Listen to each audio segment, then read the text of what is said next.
జీ5 ఉండగా మీ favourite TV shows ని మీరు అస్సలు మిస్ అవ్వలేరు. Complete free. ఈశ్వరి, 10 వేళ్లు మన వైపు ఎత్తి చూపించినంత మాత్రాన మన వ్యక్తిత్వం చెడిపోదు, చెదిరిపోదు. నువ్వేంటో మా అందరికీ తెలుసు, నీ కుటుంబానికి తెలుసు.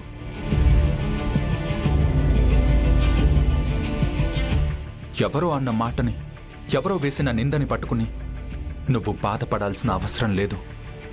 బాధపడకు ఈశ్వరి. బాధపడకుండా ఎలా ఉంటుంది రుద్ర? తన మీద పడింది చిన్న నింద కాదు, తన వ్యక్తిత్వాన్నే ప్రశ్నించే నింద.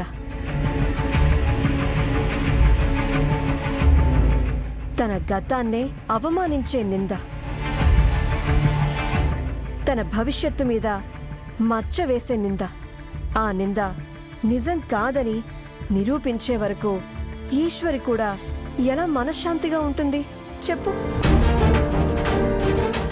ఈ రుద్ర ఈశ్వరి ఇంతకు ముందే కింద మీద పడ్డారు. చివరికి పోస్టర్ల రూపంలో గోడలకెక్కారు, వార్తల రూపంలో టీవీల్లోకి వచ్చారు.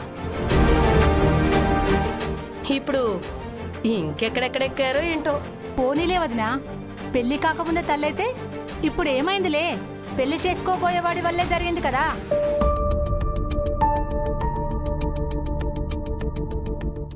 ఆ గ్యారెంటీ లేదు వదినా. ఆ పిల్లాడి వల్లే జరిగితే పక్కనే ఉండి ఇంత గొడవ జరగనివ్వడు కదా.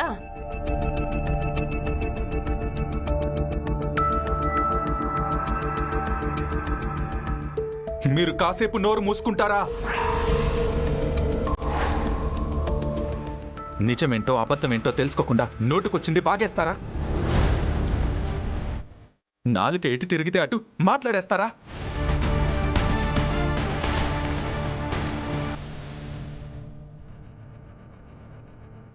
మీ మెదడుకి ఏది తోస్తే అది ప్రచారం చేసేస్తారా?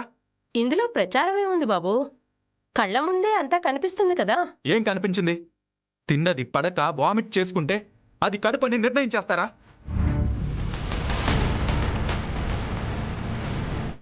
తాతయ్య గారు, ఇలాంటి వాళ్ళ మనకి బంధువులు,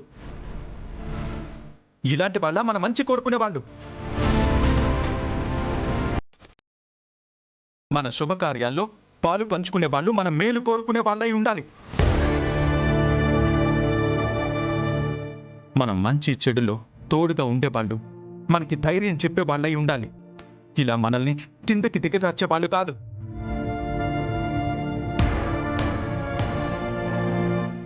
చూడండి తాతయ్య గారు, ఈశ్వరి ఎలాంటిదో మాకన్నా మీకే బాగా తెలుసు. తను ఎలాంటి తప్పు చేయదు, ఎలాంటి తప్పటడుగు వేయదు. ఇలా నోటికొచ్చింది పాకే వాళ్ళ మాటలు అస్సలు నమ్మకండి.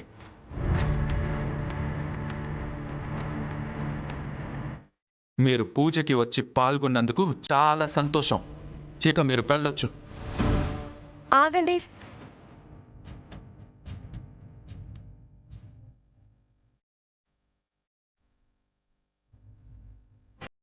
డాక్టర్ గారు కూడా వచ్చారు.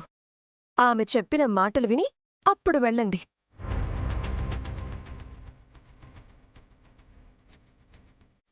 లేకపోతే సగం సగం సమాచారంతో వెళ్ళి దానిని మీకు తోచిందిగా అల్లుకొని ప్రచారం చేయకండి. పూర్తి వివరం తెలుసుకొని అప్పుడు ఇక్కడి నుంచి కదలండి. డాక్టర్ గారు, ఇదిగో ఈఎంఐ చెక్ చేసి చెప్పండి. అలాగే రామ్మ కూర్చో.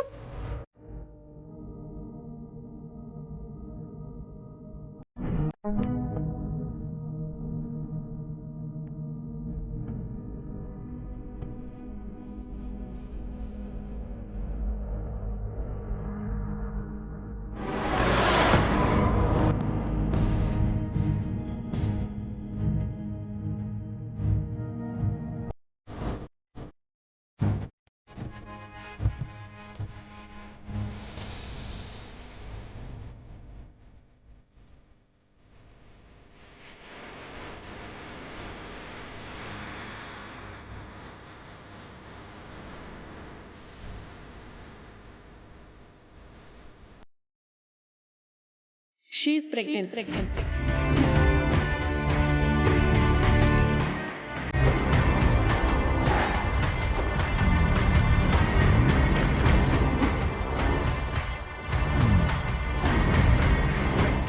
ఈ అమ్మాయి కడుపుతో ఉంది.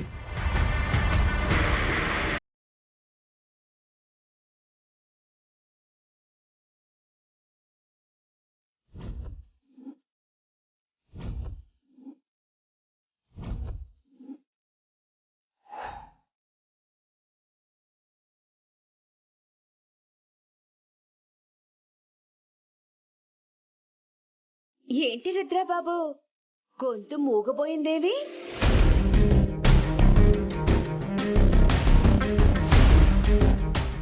ఇప్పుడు మాట బయటికి రాదే. ఇప్పుడు చెప్పు, పెళ్లి కాకముందే ఆ పిల్ల ఎలా తెల్లయింది? నువ్వు కాదు సరే ఒప్పుకుంటాం, మరి ఎవరో చెప్పండి. ఏం పారిజాతం, తమాషాగా ఉందా? ఏం చెప్పాలి?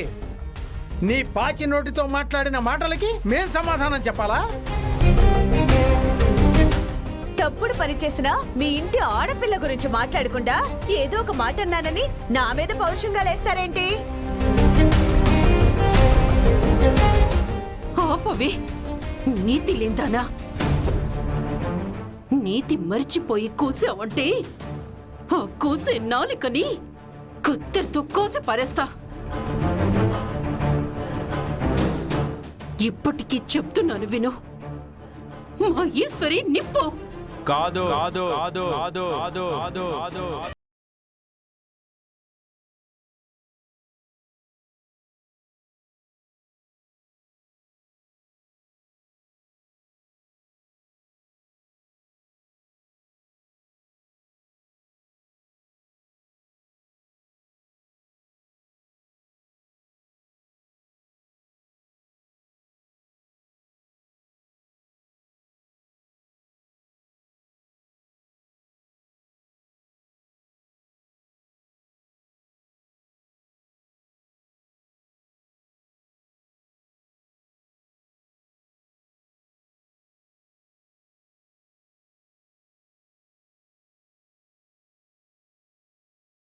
బ్రో, నువ్విలా అమాయకంగా ఉన్నావు కాబట్టే నీతో ఈశ్వరి అలా ఆడుకుంటుంది.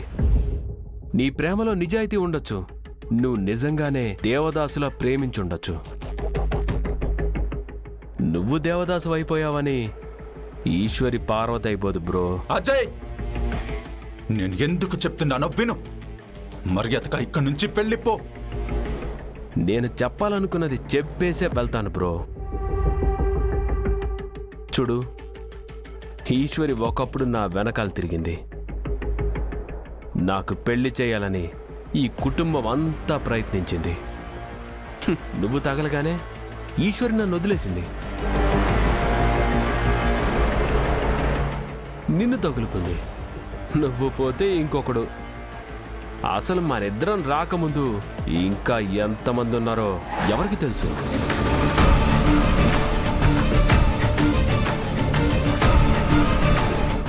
అజయ్,